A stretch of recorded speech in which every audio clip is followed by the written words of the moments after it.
welcome back to my channel. It is me, ImaniVina, and today I am doing this frontal closure quick weave.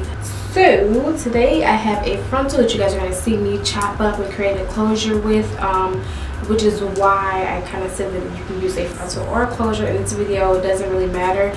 Please ignore the fact that I don't have any lashes on this video. They were really irritating me and they had to go. If you're going for this look, make sure you get a fresh frontal or a fresh closure for the look, because my closure stops right here because this is my experimental one. So this is the first one I've ever had, and it's supposed to be like that here. So if you get a full length closure, this look will be easier to obtain rather than me have to continuously brush these hairs back. If you guys want to see how I get this quick weave bob, just keep watching. You're going to need to start off by greasing your scalp because you're going to be using a lot of drying products. I use castor oil and just some regular hair grease. And next you're going to need some alcohol, preferably 91% alcohol, meaning that it's really strong. This is just going to remove any oil or makeup or anything that you may have on your hairline that will stop the lace from adhering to your head. And now I'm just going to apply the two stocking caps. I got two to minimize the glue to hair contact. I don't want a lot of glue in my hair. So now I'm just fitting the lace to see which braids it stops at, because that's where I'm going to have to sew down the braids to the cap.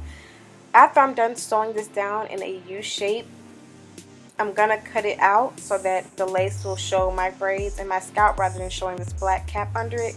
I did bleach the knots of this lace, so I don't have to bleach them in this video, so it's going to show skin tone no matter what, but I don't want it to have a black cap under it.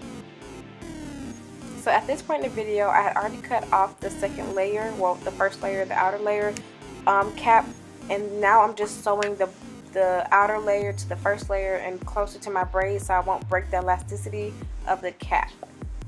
Now I'm just sizing the closure again, with the frontal, to make sure that it reaches. At this point in the video, I had installed the closure the wrong way, so you're going to see me have to actually remove it and redo it in the video. So I cut all that out, and now I'm just going to go ahead and glue in the tracks, and we're going to fix it after I'm done.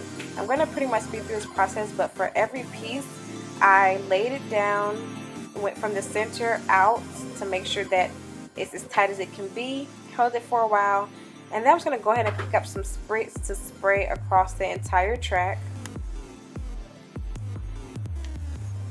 I know you people are scared of spritz, but spritz is really good for doing quick weaves because it holds it down. And now I'm just going to blow dry it to make sure that this track is secure. Because this is my first track, you want to make sure that this track is really secure and adhered to your head, because if it's not, once that one lifts up, the rest of your cap will be lifting up. So after this one, I'm just going to go ahead and speed through the rest. I did spritz every track, but I blow dried like every 3 or 4. So if you're like me doing this same look and you don't have a mirror or a person to help you, you can just kind of feel through your braids in the tracks and tell when it's time, how far you want it apart. I know that this was some hair that I had previously installed, so I know how much I had to deal with. If you have an unlimited amount of bundles or hair that you're putting in your head, then you don't have to be too careful, because you know that you won't run out. But if you're doing pack hair or something where it's not a lot to play with, then you have to be careful and make sure you space your tracks out accordingly. Now, although I'm just reinstalling another quick weave that I had already had installed before, some of the tracks were too long, so after I was done fitting them, I had to grab some scissors and cut off the extra track so that it won't be too far up. As you can see, I did leave my edges out, so this cap starts behind my hairline because I didn't want any glue on my edges and I didn't want too much pressure either. So we're going to go ahead and almost close up the top before I take off this frontal, because it just was too far back when I installed it and it didn't look right. As you can see, my widow's peak is still showing right here, so I had to take that completely off and start over. Now when it comes to blow drying, it's best that once you spritz it down, you're almost pushing the blow dryer into your head, so do not have the blow dryer on too high. Low to medium heat will be fine, because you want the tracks to almost make the shape of your head. You don't want any bubbles or humps in your cap, so you want to continue to push the blow dryer to your head as close as you can. We're just going to push these tracks down as so. So this is where I had to remove the lace completely, so I just cut the rest of the cap out. I cut the lace off. Like, I had to just redo it, you guys, because it wasn't right. So right now I'm applying some got to be glue to my edges, and I'm about to spray some the freezing spray and just blow dry that and wait till it gets nice and tacky to apply the lace this way.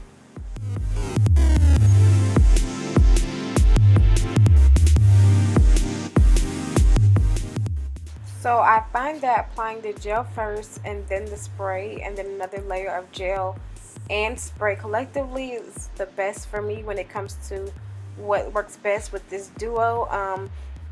The gel first and then the spray always works better. So now I'm just going to push this into my head, hold it down, and blow dry it. That's just creating a lot of pressure in the front. I held it down for about 30 seconds to 2 minutes before I let go and started doing this method, which is creating the baby hairs in the front and making sure that the lace is completely on my forehead. Now, once it was dry enough for me to where it wasn't lifting, I'm just sewing down the edges down to that braid that I found earlier in the video. So I'm also going through the cap as well as the braid for this part because you want to make sure that the frontal is going to lay as flat as possible. I did this in the back and on both sides. So now I'm just making my middle part to make sure that it is laying as flat as it possibly can, and this looks so much better, you guys. So now I'm going to take my Babyliss flat irons. These are the ones that came in the duo pack with my blow dryer, which is the one I used in this video. And I'm gonna go ahead and flat iron and bump the hair. As you guys can see, these are my favorite flat irons. I want to get the blue Babyliss ones, but I just got to get my coins up because they're like $135 or $150 at Ulta, but I'll be getting those soon. But these flat irons are really good. One swipe does the job. I did blow dry the hair off camera, so in between swipes I'm using my Silk Infusion oil, which I'm using just to make sure that this lays down properly, and it's just gonna do its job. Now, doing the comb chase method, the chase and comb method, is always the easiest for flat ironing frontals or hair or anything like that, because the comb allows you to even get the ends and have them as flat as you would like them.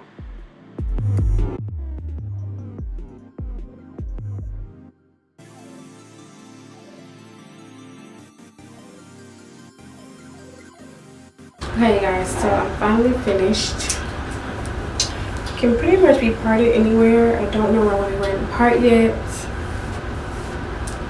I don't know. Okay guys, so this is the final look. I am done with this. I probably will mess with the baby hairs a little bit more tomorrow. And you guys seem to like frontal videos and hair videos a lot, so I'm trying to get that together. As you can see, I finally got a backdrop. I have a ring light. It's lit. So make sure you guys thumbs up this video, comment if you have any questions or anything like that, and definitely don't forget to subscribe. Bye guys.